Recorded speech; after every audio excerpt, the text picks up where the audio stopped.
Welcome to my channel, Jesus Marvel Ministries, Bible Study. దయచేసి ఈ యొక్క ఉదయకాల సంబంధు ప్రియమైన వారలారా, యెషయా గ్రంథము 56 అధ్యాయం మనం పరిశీలనగా గమనించినట్లయితే, నా రక్షణ వచ్చుటకు సిద్ధముగా ఉన్నది, నా నీతి వెల్లడి అగుటకు సిద్ధముగా ఉన్నది. దేవుడు మన కొరకు కొన్ని సిద్ధపరిచి పెట్టాడు. ఆయన సిద్ధపరిచినవి కంటికి కనబడనివి, చెవికి వినబడనివి, హృదయానికి గోచరము కానివి ఎన్నో మన కొరకు ఆయన సిద్ధపరిచి పెడతా వచ్చాడు. కనుక ఆయన సిద్ధపరచబడినటువంటి వాటిని మనం అందిపుచ్చుకోవాలి. కొన్ని మన కొరకు దేవుడు సిద్ధపరిచిన వాటిని అందిపుచ్చుకోవడానికి మనం కూడా సిద్ధంగా ఉండాలి. రక్షణ దేవుడు సిద్ధపరిచాడు. అందుకనే సుమయోని యొక్క చేతిలోకి యేసు ప్రభు వారిని తీసుకున్నప్పుడు, యేసు ప్రభు వారిని చూడగానే సుమయోని ఆరాధించినటువంటి ఆరాధన ఏంటో తెలుసా? దేవుడు సిద్ధపరిచినటువంటి రక్షణను కన్నులారా చూచున్నానని సుమయోను చిన్న బాలుడుగా ఉన్న యేసు ప్రభు వారిని చేతిలో తీసుకొని ఆరాధించాడు.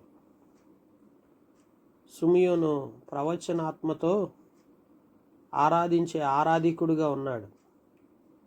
ఈరోజు మన జీవితంలో కొన్ని జరిగిన వాటి గురించే ప్రభుని ఆరాధిస్తాం. జరగబోయే వాటి గురించి ఎవరన్నా ఆరాధిస్తారా? సుమయోను అలాంటి ఆరాధికుడు. ఎందుకంటే మనిషి రీతిగా మనము మన జీవితంలో జరిగిన వాటి గురించి దేవుణ్ణి ఆరాధిస్తాం. దేవుడు మనకు చేసిన మేళ్లను బట్టి దేవుణ్ణి ఆరాధిస్తాము, కానీ దేవుడు జరిగించబోచున్న వాటి గురించి ఆరాధించేవారు ఈ లోకంలో ఎవరు ఉండరు. అయితే సుమయోను అలాంటి ఆరాధికుడుగా ముందుగానే దేవుణ్ణి ఆరాధించాడు. ఇక్కడ సిద్ధపరచబడిన రక్షణ, సిద్ధపరచబడిన నీతిని మనం చూస్తున్నామండి. వెల్లడి అగుటకు సిద్ధముగా ఉన్న నీతి, వచ్చుటకు సిద్ధముగా ఉన్న రక్షణ. మరి ఇది ఎంతమందికి కావాలి? ఎంతమంది రక్షణ పొందాలి? ఎంతమంది నీతిని తెలుసుకోవాలి? అంటే ఈ సర్వ సృష్టి కూడా సిద్ధపరచబడినటువంటి రక్షణను, సిద్ధముగా ఉన్న నీతిని తెలుసుకోవాలనే దేవుని ఉద్దేశం. న్యాయ విధిని అనుసరించండి, నీతిని అనుసరించి నడుచుకోనండి. దేవుని బిడ్డలారా, ఈ సిద్ధముగా ఉన్నటువంటి వీటిని పొందుకోవాలంటే మొదట మనం చేయాల్సింది ఏంటంటే న్యాయ విధిని అనుసరించాలి. విధులు, చాలా విధులు ఉన్నాయి మన జీవితంలో. కొన్ని విధులను నిర్వర్తించటంలో, అనుసరించటంలో చాలా విశిష్టమైనటువంటి అనుభవం మనం కలిగి జీవించాలి. నీతిని అనుసరించి నడుచుకునుడి. అనుసరించటంలో ఆత్మీయత ఉందండి. చాలామంది తమ జీవితాల్లో ఏదైనా కానీ అనుసరించే అనుభవం ఉండదు. ప్రియులారా, మనం ఎన్ని విధాలుగా మాటలకి పరిమితమైపోయిన వారిగా ఉండకుండా నిజ జీవితంలో ప్రతిదీ కూడా మనం అనుసరించి చూపించినప్పుడే మనం ఆత్మీయత నేర్చుకోగలుగుతాం. అందుకే నేను నియమించిన విశ్రాంతి దినమును అపవిత్రపరచకుండా దాన్ని అనుసరించుచు. విశ్రాంతి దినాన్ని ఎంతమంది అపవిత్రపరుస్తున్నారు? అపవిత్రత అనేది ప్రియులారా మన యొక్క వ్యక్తిగత జీవితానికి నష్టాన్ని తెచ్చిపెడుతుంది. ఏ కీడు చేయకుండా తన చేతిని బిగబట్టువాడు ధన్యుడు. ఇతరులకు మనం ఏ కీడు చేయకుండా మన చేతులను బిగబట్టుకొని ఉండాలి. ఏ కీడు మనం ఇతరులకు చేయకూడదండి.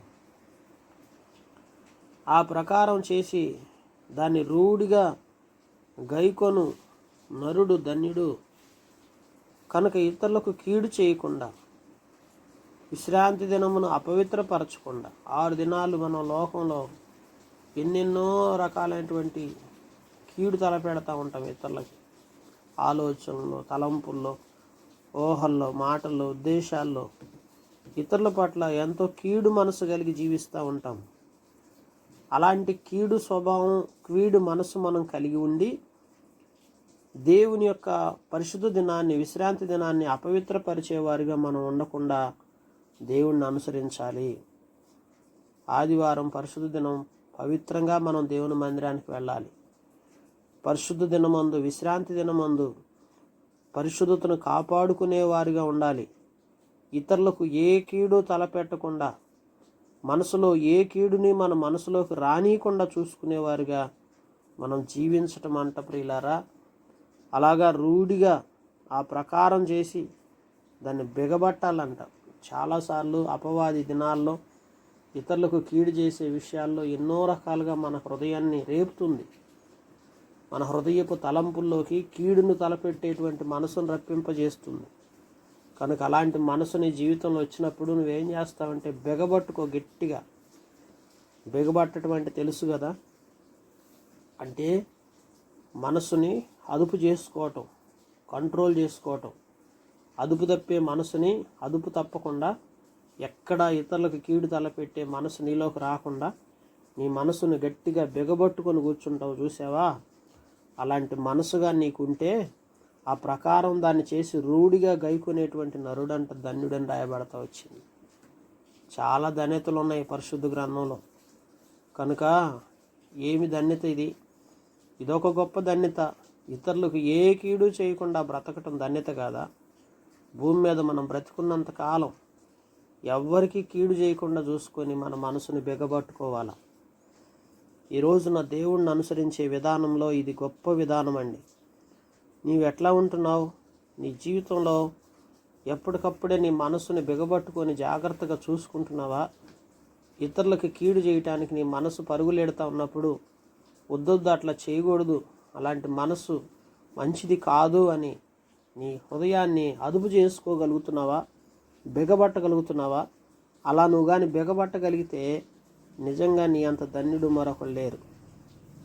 నిశ్చయముగా యెహోవా తన జనులలో నుండి నిన్ను వెలివేయనని అనుకోవద్దు. దేవుడు నిన్ను వెలివేయడండి. అప్పుడు నిన్ను హత్తుకుంటాడు. షండు నేను ఎండిన చెట్టుని అనుకోవద్దు. నీవు ఎండిపోయిన జీవితం కాదు నీది. నేను నియమించిన విశ్రాంతి దినమును ఆచరించుచు నాకు ఇష్టమైన వాటిని కోరుకొనుచు నా నిబంధనను ఆధారం చేసుకొనుచున్న షండులను గూర్చి యెహోవా ఎలాగూ సెలవిచ్చుచున్నాడు. కనుక విశ్రాంతి దినాన్ని ఆచరించు. దేవుడికి ఇష్టమైన వాటిని నువ్వు కోరుకునే వ్యక్తిగా నువ్వు మార్చబడినప్పుడు, దేవునికి ఇష్టమైన విధానంలో నీ బ్రతుకుని దిద్దుకుంటా వచ్చినప్పుడు దేవుడు నిన్ను ఎన్నటికీ విడిచిపెట్టడు. నిబంధనను ఆధారం చేసుకో. దేవుడు ఏదైతే నీ జీవితంలో ఒక నిబంధన చేస్తూ వచ్చాడో ఆ నిబంధన నమ్ము. తప్పక దేవుడు నీ సహాయం చేస్తూ వస్తాడు. ఈ లోకంలో దీన్ని ఆధారం చేసుకొని మనం బ్రతకాలి.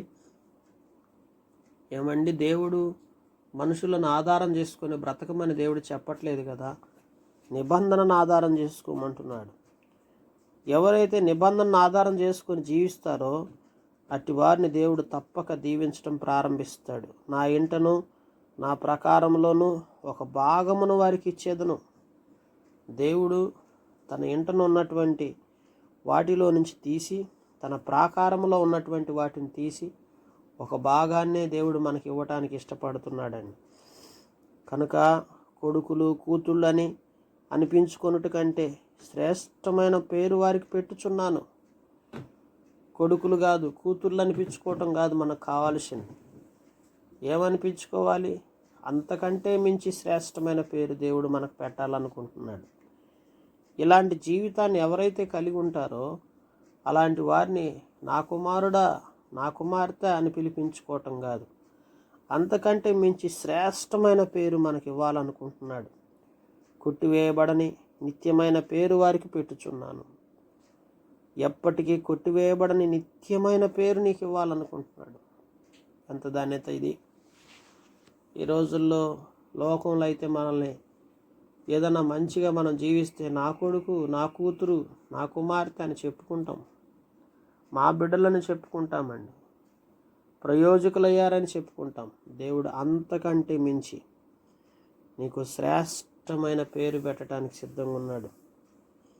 కొట్టివేయబడని నిత్యమైన పేరు దేవుడు నీకు పెట్టి విశ్రాంతి దినము అపవిత్రపరచకుండా ఆచరించుచు నా నిబంధనను ఆధారం చేసుకొనుచు యెహోవాకు దాసులైన యెహోవా నామమును ప్రేమించుచు ఆయన పరిచర్య చేయవలనని ఆయన పక్షమున చేరు అన్యులను నా పరిశుద్ధ పర్వతమును తోడుకొని వచ్చేదను. కనుక నిబంధనను ఆధారం చేసుకొని బ్రతకాలి. యెహోవా నామమును ప్రేమించేవారు ఉండాలి.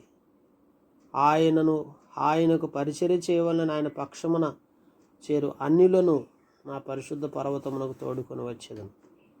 పరిశుద్ధ పర్వతం పరిశుద్ధమైన దేవుని మందిరం, నా ప్రార్థనా మందిరంలో వారిని ఆనందింపజేసేదను. ఎవరు చేస్తున్నారు ఈ రోజుల్లో పరిచర్య చేయటానికి? ఎవరిని పంపిస్తాడు దేవుడు? దేవదూతలను పంపిస్తాడు. కొన్నిసార్లు మారు మనసు పొంది రక్షణ పొందిన మనం పరిచర్య చేయటానికి వెనకంజ వేస్తాం. దేవుని పనిలో పరిచర్యలో చురుకుగా ఉండాల్సిన మనం ఎన్నో విషయాల్లో చురుకుగా ఉండకుండా బలహీనంగా బ్రతుకుతూ ఉంటాం. ఏ పరిచర్యలో కూడా పాలు పంపులు పొందరు కొందరు. తమ పని, తమ సొంత పనులు, తమ వ్యక్తిగత జీవితం, తమ కుటుంబ స్వలాభాపేక్ష, తన వ్యక్తిగతమైనటువంటి స్వార్థపూరితమైన బ్రతుకుతుంటాం. కానీ దేవుని పనిలో, దేవుని పరిచర్యలో పాలు పంపులు పొందటానికి ఆసక్తి లేని జనాంగంగా ఈరోజు మనం బ్రతుకుతూ ఉంటే దేవుని వాక్యం ఏం చెప్తుందో తెలుసా? విశ్రాంతి దినమును అపవిత్రపరచకుండా ఆచరిస్తూ వచ్చినప్పుడంట, నిబంధనను ఆధారం చేసుకొని బ్రతుకుతూ వచ్చినప్పుడు దేవుడు యెహోవా నామమును ప్రేమించుట కొరకు, ఆయన నామాన్ని ప్రేమించి ఆయన పరిచర్యలో పాలు పంపులు పొందటానికి అన్ని జనులను ఏర్పరచుకొని పరిశుద్ధ పర్వతానికి తోడుకొని వస్తాడంటండి. మనం చేయలేని పరిచర్య ఎవరి ద్వారా చేయించుకుంటున్నాడు తెలుసా? దేవుడు అన్ని జనుల ద్వారా పరిచర్య జరిగిస్తాడంట. కనుక చాలాసార్లు మనం అనుకుంటూ ఉంటాం, మనం పరిచర్య చేయకపోతే ఎవరు చేస్తారు, ఇక మనమే ఆధారం అయిపోయాం అనుకుంటూ ఉంటాం. ఎప్పటికీ మనం కాదు ఆధారం. దేవుడు చేసిన నిబంధన మనకు ఆధారం. ఆ నిబంధనను మనం ఆధారం చేసుకుని బ్రతుకుచూ వచ్చినప్పుడు అంట, దేవుని నామాన్ని మనం ప్రేమిస్తూ వచ్చినప్పుడు ప్రియులారా, దేవుడు పరిచర్య చేయడానికి ఎవరిని సిద్ధపరుస్తున్నాడో తెలుసా? అన్ని జనులను పరిశుద్ధ పర్వతానికి నడిపించి సిద్ధపరుస్తున్నాడు. ప్రార్థనా మందిరంలో ఆనందింపజేస్తున్నాడు. బలిపీఠం మీద వారు అర్పించు దహన బలులను, ఆ యొక్క బలులను నాకు అంగీకారమగును. చూడండి, బలిపీఠం మీద బలు అర్పించేవారు ఉండాలి. దేవుని యొక్క పరిచర్య చేయటమే దేవుడికి అర్పించే బలులు. ఈ దినాల్లో ఏం బలు అర్పించమంటున్నాడు? వేలాది దూడలనా? మరి గర్భఫలాన్ని ఇమ్మని అడిగాడు దేవుడు నిన్ను?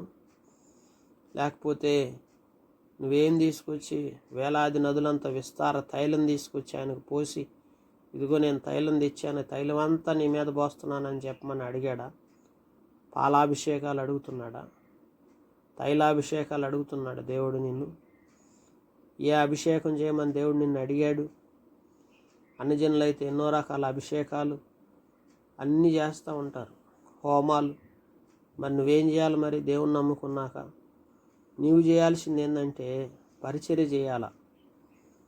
పరిచర్య చేయటం, పరిచర్య ధర్మాన్ని నువ్వు మర్చిపోకూడదు. ఆ పరిచర్య ధర్మం ఏంటో తెలుసా? మందిరంలో పరిచర్య చేయాలి, సంఘములో తోటి సహోదరులకు పరిచర్య చేయాలి, సేవకులకు పరిచర్య చేయాలి. అలాగే మందిరంలో ప్రతి వస్తువులో చేయాల్సిన పనులు ఏవైతే నీ కొరకు సిద్ధపరచబడిన పనులన్నింటిలో నువ్వు పాలుభాగస్తురాలువై పరిచర్య చేస్తూ ఉండాల. పరిచర్య చేయని వారు ప్రియులారా దేవుని బిడ్డలు కానే కాదు. దేవుని కొరకు పరిచర్య చేయడానికి దేవుడు నిన్ను ఏర్పరచుకున్నాడు. చాలాసార్లు మనం పరిచర్య చేయడానికి వెనకంజ వేస్తాం, చేయించుకోవడానికి బాగా ఇష్టపడతా వస్తాం. చూడండి, యేసు ప్రభు వారు నేను పరిచర్య చేయుటకు వచ్చాను కానీ పరిచర్య చేయించుకోవడానికి రాలేదు అని చెప్తూ వచ్చాడు. సర్వసృష్టికర్త అయిన దేవాతి దేవుని కుమారుడే తను తగ్గించుకొని ఖాళీ చేసుకొని సకల సంపదలు గని ఐశ్వర్యవంతుడు, ప్రపంచంలో చక్రవర్తి ఆయన. నీకు నాకున్న ఆస్తుల కంటే కొన్ని వందల రెట్లు ఎక్కువ ఆస్తిపరుడు, ఘనత గల దేవుడు, ఉన్నత స్థాయి ఆయనది. ఆయన స్థాయి, ఆయన యొక్క గొప్పతనం ముందు ఏ నరుడు కూడా సరిపోల్చదగినటువంటి వాడు కాదు. అంత గొప్ప స్థాయిలో ఉన్న యేసు ప్రభువారు ఎందుకు పనికిరాని నిష్ప్రయోజకులమైన మనకి పరిచర్య చేయడానికి దిగి వచ్చాడు. నా స్థాయి ఇంకెక్కడా? మనం దేనికి సరిపోతాం? కనుక మన స్థానాలు, మన స్థాయిలు, మన గొప్పతనాలు, మనకున్నటువంటి అధికారాలు, సంపదలు అన్నీ పక్కన పెట్టి దీనులమై దేవుని సన్నిధిలో ఒక సాధారణమైన వ్యక్తిగా వచ్చి నువ్వు పని చేయాలి, పరిచర్య చేయాలి. అప్పుడు దేవుడు నిన్ను ఆశీర్వదించడం ప్రారంభిస్తాడు, నిన్ను బహుగా దీవిస్తాడు, నీకున్న స్థితి అంతా కూడా మార్చివేస్తాడు. నా మందిరము సమస్త జనములకును ప్రార్థనా మందిరం అనబడును. దేవుని మందిరంలో తగ్గింపు కలిగి ప్రార్థించేవారిగా మనం ఉండాలి. ఇశ్రాయేల్లో వెలివేయబడిన వారిని సమకూర్చు ప్రభు యెహోవా వాక్కిదే. నేను సమకూర్చిన ఇశ్రాయేలు వారికి పైగా ఇతరులను కూర్చెదను. దేవుడు సమకూర్చడం ప్రారంభిస్తాడు. తన ప్రజలైన వారిని సమకూర్చుకుంటూ వస్తాడు. పొలములోని సమస్త జంతువులారా, అడవిలోని సమస్త మృగములారా, రక్షించుటకు రండి. దేవుడు జంతువులను కూడా పిలుస్తున్నాడు, మృగాలను కూడా పిలుస్తున్నాడు ఆయన పరిచర్య కొరకు. వారి కాపర్లు గుడ్డివారు, వారందరూ తెలివిలేని వారు, వారందరూ మోగ కుక్కలు, మొరగలేరు. చూడండి, కాపర్లు గుడ్డివారిగా ఉండకూడదండి. అంధత్వంలోకి వెళ్ళకూడదు, చీకటి ఆవరించకూడదు. మోగ కుక్కలు మొరగలేరు, కలవరించుచు పండుకొనివారు నిద్రాసక్తులు.